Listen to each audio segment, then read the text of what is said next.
The night air in Havenbrook seemed heavier, more oppressive, as if the shadows had taken on a life of their own.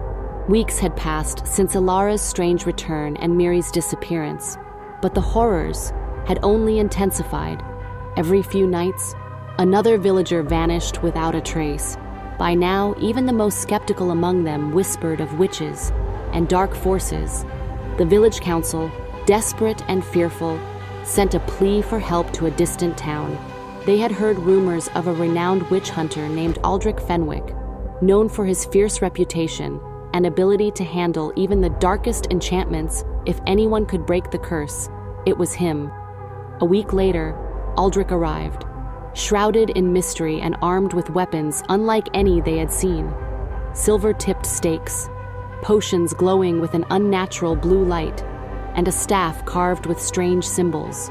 His eyes, hardened by years of fighting darkness, scanned the village with a mixture of pity and resolve.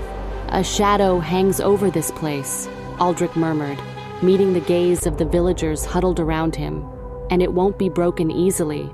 That night, Aldrich began his patrols, and the villagers felt a glimmer of hope, but the witches of Havenbrook were cunning. They sensed his arrival and strengthened their hold over the forest, weaving enchantments that made the trees twist and thicken, almost as if the woods themselves were alive.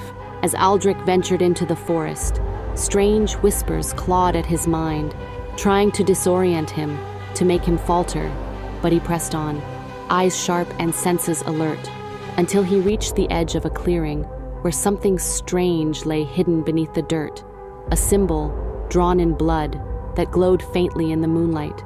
As he bent down to examine it, he felt a chill snake down his spine.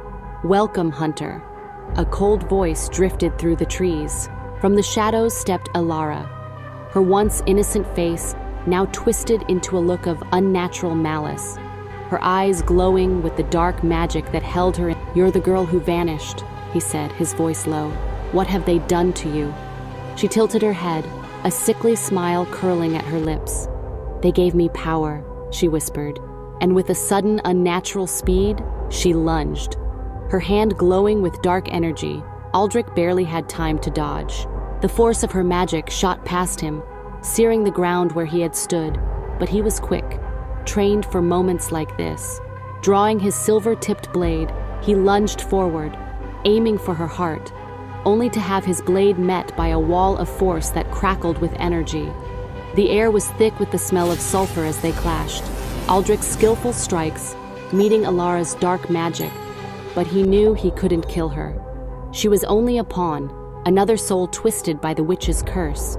And while they battled, he felt the presence of the witches closing in, watching, waiting for him to falter. When the dawn finally broke, Aldrich returned to the village, bloodied and weary. But he knew one thing for certain. These witches were powerful, and they wouldn't rest until Havenbrook was entirely under their thrall. Over the next few days, Aldrich worked tirelessly, training the villagers in defense and teaching them basic spells of protection. The witches responded with fiercer attacks, sending nightmares that crept into the minds of children, animals that turned rabid and ferocious, and whispers that drove some of the weaker-willed villagers to madness.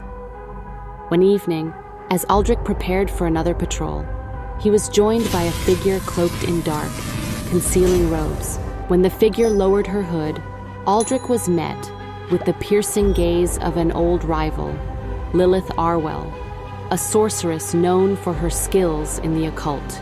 She was once a witch herself, but had left that path, or so it was said, to help those hunted by dark forces. "Aldrich," she murmured, her voice as smooth as silk, "you can't face them alone." Suspicion flashed in his eyes. "Why are you here, Lilith?" "Because I know what they're capable of," she replied, her voice cold but steady. "These witches are ancient. Their power is woven into the very roots of this forest. If we are to destroy them, we must break their connection to this land. Together, they crafted a plan. Lilith would enter the witches' lair alone, feigning loyalty to gain their trust, while Aldrich and a handful of villagers would infiltrate from another side.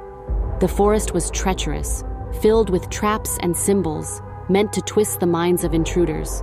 But with Aldrich's knowledge and Lilith's cunning, they moved quietly, avoiding detection as best they could. The night they entered the witch's lair was colder than any before. Inside the cavern, bones and talismans hung from the walls, and the air was thick with the smell of decay. At the heart of the lair stood 3 witches, shrouded in black robes, their faces obscured, but their eyes glowing like embers in the dark. Lilith approached them, her voice low and respectful, hiding the defiance that burned within her. "I have returned, sisters," she said, lowering her head in mock reverence. The witches watched her with suspicion. "We do not take kindly to traitors," one of them hissed, her voice echoing with unnatural force. "I left to gain knowledge," Lilith replied, "and now I bring it back to you, knowledge of the one who hunts you." She gestured subtly, and from the shadows, Aldrich and his team moved in, ready to strike, but the witches were ready. With a flick of their fingers, the room filled with darkness, and the shadows seemed to come alive, clawing and biting at the intruders. Screams filled the cavern as villagers were pulled into the void, their souls devoured by the hungry darkness. In the midst of the chaos, Aldrich and Lilith fought side by side, their combined magic and skill pushing back against the shadows. With a powerful incantation, Aldrich plunged his staff into the ground, creating a protective circle around them. The witches shrieked in fury, their forms dissolving and reappearing, shifting like wraiths as they launched attacks from every angle. But the fight was not without cost. One by one, Aldrich's team fell, their souls claimed by the relentless magic of the witches. And as the battle raged on, Aldrich felt his strength wane, the weight of the dark magic pressing down on him like an iron vice.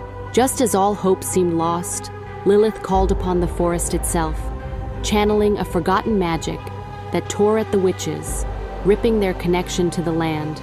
With a final desperate scream, the witches dissolved into the shadows, leaving nothing but silence in their wake.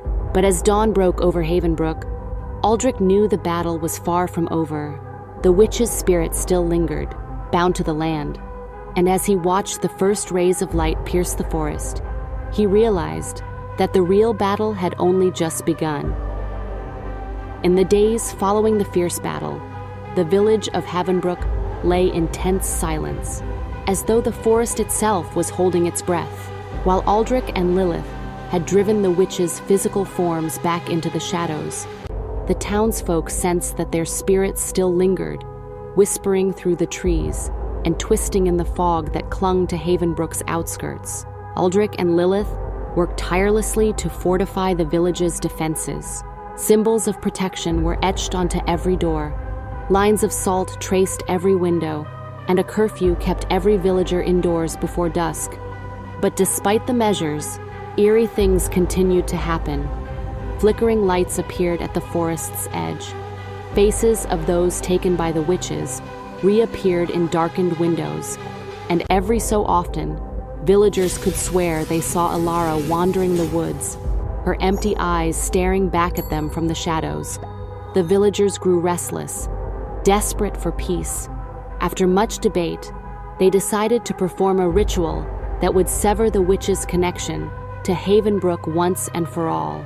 Aldrich and Lilith began researching ancient texts, poring over every scrap of forbidden lore they could find, searching for a spell that could bind the witches and free the village. They finally found a way, but it was as dangerous as it was potent, a ritual that would require a soul sacrifice, willingly given to sever the witches' power. The village council gathered, grim-faced, as Aldrich explained the ritual, but when he revealed the cost, silence fell over the room. The townsfolk exchanged uneasy glances, unwilling to volunteer for a fate so final. Just then, a voice rang out from the back of the room.